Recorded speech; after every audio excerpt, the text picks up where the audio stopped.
नमस्कार दोस्तों, फिर से स्वागत है आपका आपके ही चैनल, आपके ही यूट्यूब परिवार में। आज छोटी और बड़ी दोनों इलायची की बात करेंगे क्योंकि छोटी भी जो है स्थिरता की तरफ चली गई है और बड़ी जो है वो ऑलरेडी पहले से ही स्थिर चल रही है, किसी तरह का कोई मूवमेंट जो है उसके अंदर दिखाई नहीं दे रहा है। थोड़ी-सी तेज़ी-मंदी के ऊपर चर्चा करेंगे कि जिससे कि आपको थोड़ा-सा एक मतलब यूँ समझ लीजिए कि जानकारी मिल जाए कि आपको किसके अंदर क्या करना चाहिए और क्या नहीं करना चाहिए। तो चलिए दोस्तों इसके ऊपर चर्चा ज़रूर करेंगे, लेकिन चैनल पर नए हैं तो वीडियो को लाइक और चैनल को सब्सक्राइब ज़रूर कर लीजिएगा। लगता हो वीडियो शेयर के लायक है तो शेयर भी ज़रूर कर दीजिएगा। तो देखिए सबसे पहले बात करते हैं बड़ी इलायची की, तो बड़ी इलायची के अंदर जो है कंटिन्यू स्थिरता देखी जा रही है। स्थिरता होने के कारण कई-कई मंडियों में भी जो है गिरावट इसके अंदर चालू हो चुकी है। और मैंने आपको बोला भी था, बाज़ार अगर नहीं चलेंगे तो निश्चित बात है कहीं न कहीं जो है इसके अंदर करेक्शन अपने को देखने को ज़रूर मिलेगा। और इसी कारण से जो है बीच-बीच के अंदर जो है मैं आपको बोलता रहता हूँ कि भैया जहाँ आपको उचित जगह मिलती हो, कहाँ ये सही जगह है, यहाँ से हमको प्रॉफ़िट बुकिंग करना चाहिए। तो प्रॉफ़िट बुकिंग करने के लिए इसीलिए ही बोलता रहता हूँ। प्रेज़ेंट टाइम की बात करते हैं, प्रेज़ेंट टाइम में अभी तक किसी तरह का कोई मूवमेंट दिखाई नहीं दे रहा है इसके अंदर। अगर बड़ी इलायची में मूवमेंट दिखाई देगा तो आपको ज़रूर बताएँगे।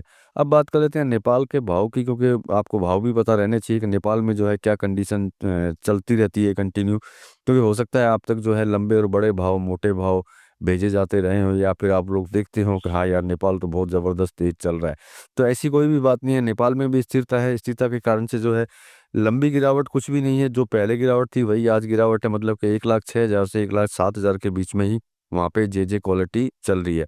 दूसरे क्वालिटी के भाव देने से फ़ायदा नहीं, क्योंकि उससे कोई असर भारत में होता नहीं है, मेन असर जो है जे से ही होता है। तो जे मतलब 1,06,000 से लेकर के 1,07,000 के अंदर ही चल रही है। मतलब कि किसी तरह का कोई बड़ी तेज़ी का मूवमेंट या बड़ी मंदी का मूवमेंट या करेक्शन का मूवमेंट वहाँ पे बिल्कुल नहीं है, क्योंकि किसान जो है, जो मैंने आपको बोला, पहले भी बोला था आपको, किसान जो है सस्ते में माल नहीं बेचना चाहता। वो माल जो है लेकर के ही नहीं आ रहा। और सबसे बड़ी बात है, जिन व्यापारियों के पास में माल है प्रेज़ेंट टाइम में, उनके पास इतनी कोई लंबी डिमांड अभी प्रेज़ेंट टाइम में नहीं है जिससे कि वो महँगे भाव देकर के भी खरीदें।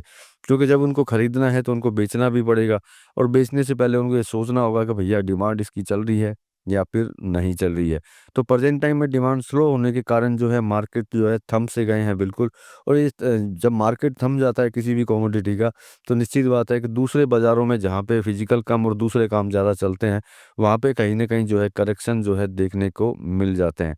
लेकिन लंबे टाइम के लिए जो रुके हुए हैं उनको मेरे हिसाब से ज़्यादा घबराने की ज़रूरत नहीं है। जल्दी जो है इसके अंदर मूवमेंट बनेगा और ये तेज़ी की तरफ ज़रूर चलेगी। तो मतलब मेरे कहने का मतलब ये है, प्रेज़ेंट टाइम में निश्चित रहिए, थोड़ा बहुत करेक्शन जो है कंटिन्यू आ सकता है इसके अंदर। इसके अलावा कोई लंबा करेक्शन प्रेज़ेंट टाइम में दिखाई नहीं देता। अब बात कर लेते हैं हरी इलायची की। तो देखिए हरी इलायची ज़बरदस्त तेज़ी में चल रही थी, और मैंने बहुत लोगों को बोला भी था कि देखिए जब ये एक तरफ़ा अगर चल रही है तो इसके अंदर किंतु-परंतु है, इसमें करेक्शन जो है आ सकते हैं। सबसे बड़ी प्रॉब्लम क्या होती है कि जो भी इस कमोडिटी के अंदर काम करते हैं, कि जब उनको तेज़ी लगती है और उनको अगर ये बात बोली जाती है कि आप प्रॉफ़िट ले लीजिए, तो वो शायद सामने यही बात बोलते हैं कि नहीं सर आपको नहीं पता है, ₹200 और बढ़ जाएगी, अभी तो 200 ₹250 बढ़े बिगर ये नहीं रुकने वाली।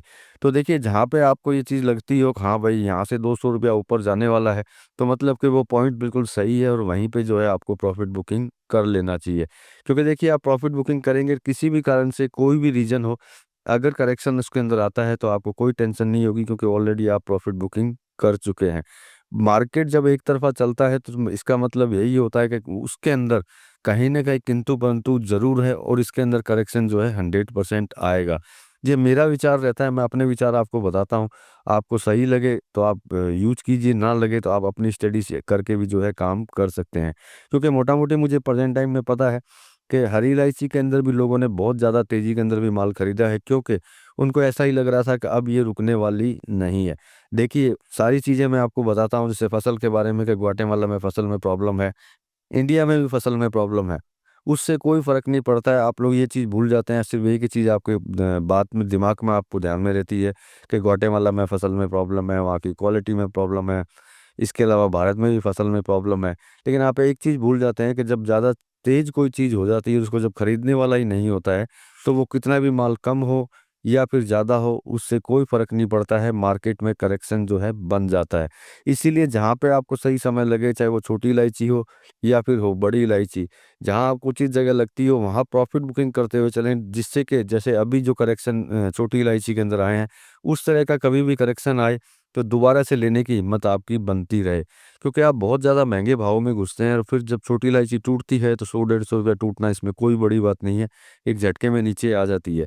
तो जब आप ले रहे हो तब अपना विचार ज़रूर करें कि जब आप तेज़ी के अंदर माल खरीद रहे हो तो नुकसान को पहले ही बुक कर लें, क्योंकि आपको ये ध्यान रहना चाहिए अगर आपने 2900 में खरीदा, कहीं अगर 2800 आ गई तो ₹100 का नुकसान आपका पहले से ही है। या फिर इस तरह की अगर परचेज़िंग अगर आप करते हैं तो भैया 10, 20, ₹50 में भी निकलने की कोशिश कीजिए, क्योंकि बहुत ज़्यादा महँगे भाव में माल अगर लेंगे तो रिस्क फैक्टर भी उतना ही ज़्यादा रहेगा।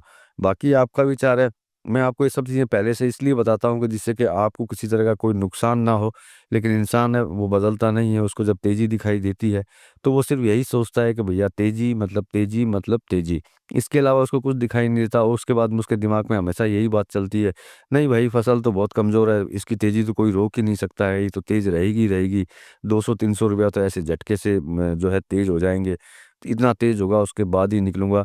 यहीं पे जाकर के जो है वो गलती होती है और उसी के बाद में जो है नुकसान लगने चालू होते हैं। अब जिनमें रुकने की कैपेसिटी होती है वो तो वापस जो है इसको कमाई के लिए रुक कर के कुछ समय बाद बेचने की कैपेसिटी, वो तो चलो फिर भी कमा लेता है। लेकिन जिसमें रुकने की कैपेसिटी नहीं होती है उसके लिए नुकसान जो है पक्का हो जाता है। इसीलिए आप लोगों को बोलता हूँ कि चाहे छोटी हो या बड़ी हो, जब भी आपको उचित जगह मिले वहाँ पे जो है प्रॉफ़िट बुकिंग ज़रूर कीजिए।